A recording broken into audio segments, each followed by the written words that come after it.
Hi viewers, ಹೇಗಿದ್ದೀರಾ? ಎಲ್ಲರೂ ಚೆನ್ನಾಗಿದ್ದೀರಾ ಎಂದು ಭಾವಿಸುತ್ತಾ ನನ್ನ ವಿಡಿಯೋವನ್ನು ಕಂಟಿನ್ಯೂ ಮಾಡುತ್ತಿದ್ದೇನೆ. ಇವತ್ತಿನ ರೆಸಿಪಿ ಬಂದುಬಿಟ್ಟು ಮೊಟ್ಟೆ ಗ್ರೇವಿ. ರೊಟ್ಟಿ ಜೊತೆಗೆ ತುಂಬ ಚೆನ್ನಾಗಿ ಆಗುತ್ತೆ.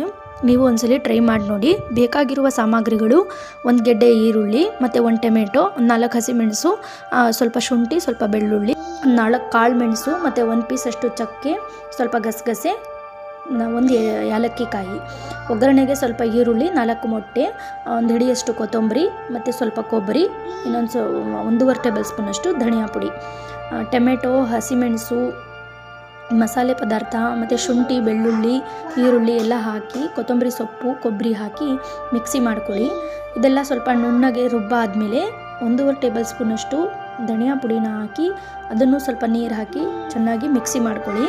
ನಂತರ ಸ್ಟವ್ ಹಚ್ಚಿ ಒಂದು ಬಾಣಲೆಗೆ ಎಣ್ಣೆ ಹಾಕಿ, ಎಣ್ಣೆ ಒಂದು ಸ್ವಲ್ಪ 150 ml ಅಷ್ಟು ಹಾಕ್ಕೊಳ್ಳಿ.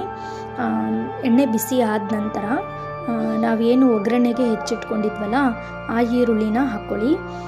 ಈರುಳ್ಳಿಗೆ ಸ್ವಲ್ಪ ಉಪ್ಪು ಹಾಕಿ, ಪುಡಿ ಉಪ್ಪು ಹಾಕಿ ಸ್ವಲ್ಪ ಈರುಳ್ಳಿನ ಸಾಫ್ಟಾಗಿ ಫ್ರೈ ಮಾಡ್ಕೊಳ್ಳಿ. ಈರುಳ್ಳಿ ಎಲ್ಲ ಚೆನ್ನಾಗಿ ಫ್ರೈ ಆದ ನಂತರ ಈ ಥರ ಕಲರ್ ಬಂದಾದಮೇಲೆ ಸ್ವಲ್ಪ ನಾವು ಏನು ರುಬ್ಕೊಂಡಿದ್ವಲ್ಲ, ಆ ಮಿಕ್ಸಿ ಮಾಡ್ಕೊಂಡಿದ್ವಲ್ಲ ಆ ಖಾರವನ್ನು ಹಾಕಿ ಎಣ್ಣೆಯಲ್ಲೇ ಚೆನ್ನಾಗಿ ಫ್ರೈ ಮಾಡ್ಕೊಳ್ಳಿ. ಎಣ್ಣೆಯಲ್ಲೇ ಅದು ಹಸಿ ವಾಸನೆ ಎಲ್ಲ ಹೋಗಬೇಕು. ಹಸಿ ಮೆಣಸು ಹಾಕಿದ್ರಿಂದ ಮತ್ತು ಹಸಿ ಕೊತ್ತಂಬರಿ ಇರೋದ್ರಿಂದ ಹಸಿ ವಾಸನೆ, ಹಸಿ ಫ್ಲೇವರ್ ಎಲ್ಲ ಹೋಗಬೇಕಂದ್ರೆ ಅದನ್ನು ಎಣ್ಣೆಯಲ್ಲೇ ಚೆನ್ನಾಗಿ ಫ್ರೈ ಮಾಡ್ಕೋಬೇಕು. ನೋಡಿ, ಈ ಥರ ಬೇಯಬೇಕದು. ಸ್ವಲ್ಪ ಉಪ್ಪು ಮತ್ತು ಸ್ವಲ್ಪ ಅರಿಶಿನ ಪುಡಿ ಹಾಕಿ, 1 ಚಿಟಿಕೆಯಷ್ಟು ಅರಿಶಿನ ಪುಡಿ ಹಾಕಿ ಚೆನ್ನಾಗಿ ಫ್ರೈ ಮಾಡ್ಕೊಳ್ಳಿ. ಮಸಾಲೆ ಎಲ್ಲ ಚೆನ್ನಾಗಿ ಎಣ್ಣೆಯಲ್ಲೇ ಬೇಯಬೇಕು. ನಂತರ ಆ ಮಿಕ್ಸಿ ಮಾಡಿದ್ವಲ್ಲ ಆ ನೀರನ್ನು ನಮಗೆ ಎಷ್ಟು ಬೇಕು ಅಷ್ಟು ಗ್ರೇವಿ ನೋಡ್ಕೊಂಡು, ನೀವು ಕನ್ಸಿಸ್ಟೆನ್ಸಿ ನೋಡ್ಕೊಂಡು ನೀರನ್ನು ಬೆರೆಸ್ಕೊಳ್ಳಿ. ನಿಮಗೆ ಸಾರು ಬೇಕಾದರೆ ಸಾರಾದರೂ ಮಾಡ್ಕೋಬೋದು, ಅಥವಾ ಚಪಾತಿ ರೊಟ್ಟಿಗೆ ತಿಂತೀವಿ ಅಂದರೆ ದಪ್ಪಕ್ಕೆ ಗ್ರೇವಿನಾದರೂ ಮಾಡ್ಕೊಳ್ಳಿ.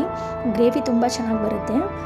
ದಪ್ಪಕ್ಕಿದ್ರೇ ಭಾಳ ಚೆಂದ. ಅದು 1-2 ಕುದಿ ಚೆನ್ನಾಗಿ ಕುದಿಸ್ಕೊಳ್ಳಿ.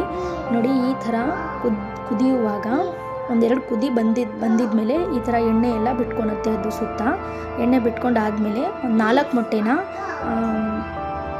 ಕ್ಲೀನಾಗಿ ಹೊಡೆದು ಹಾಕ್ಕೊಳ್ಳಿ.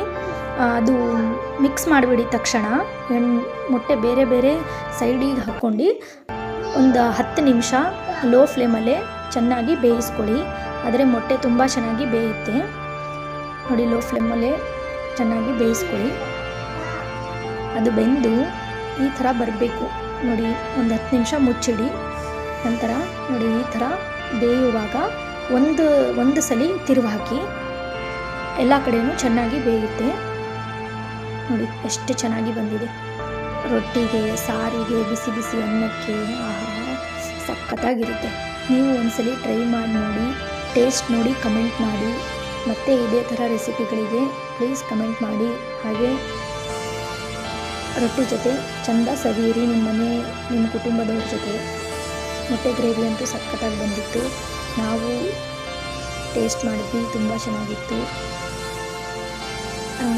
ನನ್ನ ಚಾನಲ್ ಇಷ್ಟವಾದರೆ ಪ್ಲೀಸ್ ಸಬ್ಸ್ಕ್ರೈಬ್ ಮಾಡಿ ಹಾಗೂ ಲೈಕ್ ಕೊಡಿ. ಅಲ್ಲೇ ಇರುವ ಬೆಲ್ ಐಕನನ್ನು ಕ್ಲಿಕ್ ಮಾಡಿ.